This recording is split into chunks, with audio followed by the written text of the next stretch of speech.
magnifique, c'est voilà, la récompense d'un travail de tous les jours, parce qu'on est quand même du matin au soir dans nos cuisines pour essayer de donner du plaisir à nos clients, mais aussi en prendre parce que je pense que c'est communicatif.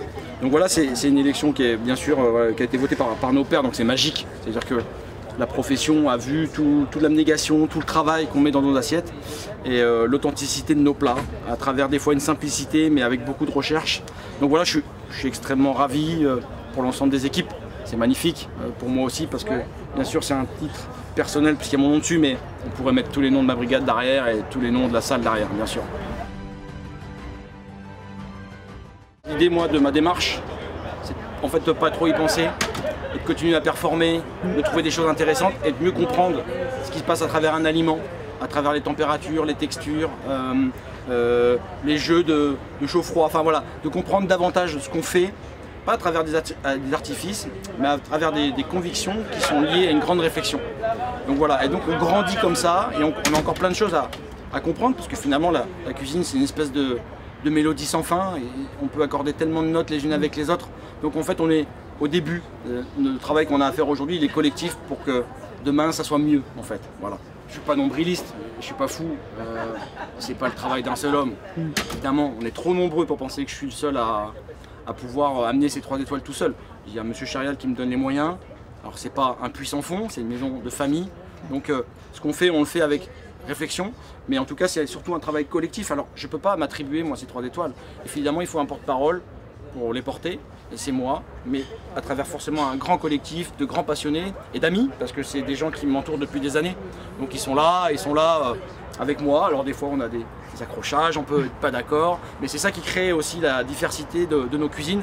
C'est ces espèces d'échanges avec ces traits de caractère, avec ces différences. Voilà, c'est ça qui fait la beauté de notre métier. Traditionnel, moderne, à l'écoute de mes clients. C'est-à-dire qu'en fait, je pense que la modernité de demain, c'est la tradition d'aujourd'hui en fait. Si on regarde un peu le monde, ça va trop vite. On va beaucoup trop vite. Et en fait, ce qui s'est fait dans le passé, pour moi en tout cas, dans ma vision de la cuisine, c'est pas que ça a été bâclé, mais disons que ça n'a pas été jusqu'au bout. On a sauté une étape. Moi, j'y suis revenu pour essayer de comprendre davantage les inerties, davantage les textures entre un poisson qui serait mort dans l'eau, un poisson qui serait mort sur le bateau. Voilà. J'ai essayé de comprendre voilà, ce que faisaient nos anciens, parce que c'était une cuisine gourmande. Beaucoup de gens nous en parlent. Donc ça veut dire que c'est une cuisine presque intemporelle. Sauf qu'il faut peut-être la moderniser à travers moins de matières grasses, à travers des cuissons un peu plus douces. Donc voilà, c'est ce que nous on essaye de faire. Je crois une cuisine honnête, assez droite dans ses bottes. Finalement j'ai eu autant d'émotions que pour moi. Voilà, il a 26 ans, il travaille comme un fou. Faut pas se mentir, hein, on n'arrive pas là. Enfin, je crois pas qu'on puisse arriver là où on est en ce moment en faisant des journées de 8 heures, clairement.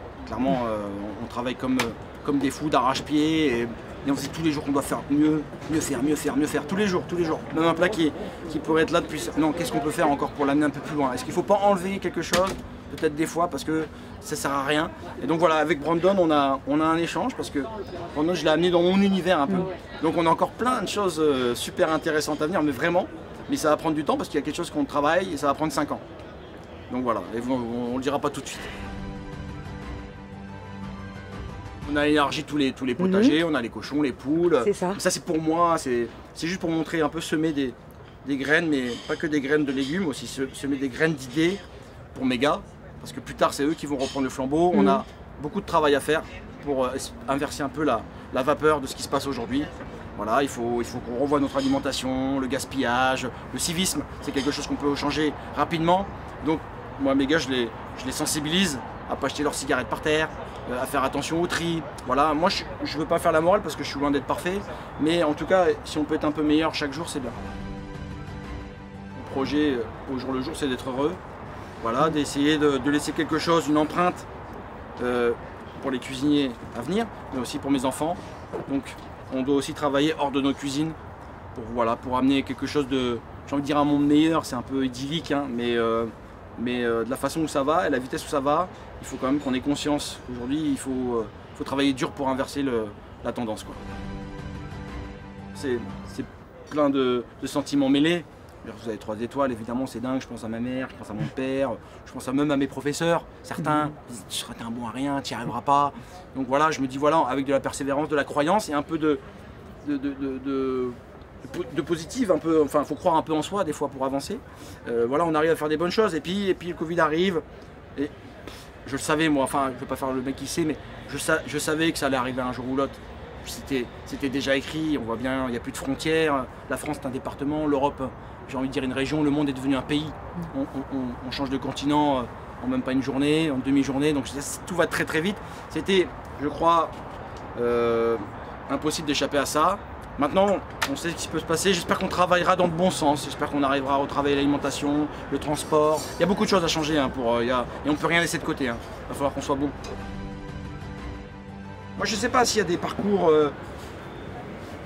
meilleurs que d'autres, je pense que chacun a sa trajectoire, chacun, je suis un peu croyant, je pense qu'on a tous un peu déjà notre chemin qui est tracé en fait. Hein. Donc je crois que tout ce qui arrive doit arriver.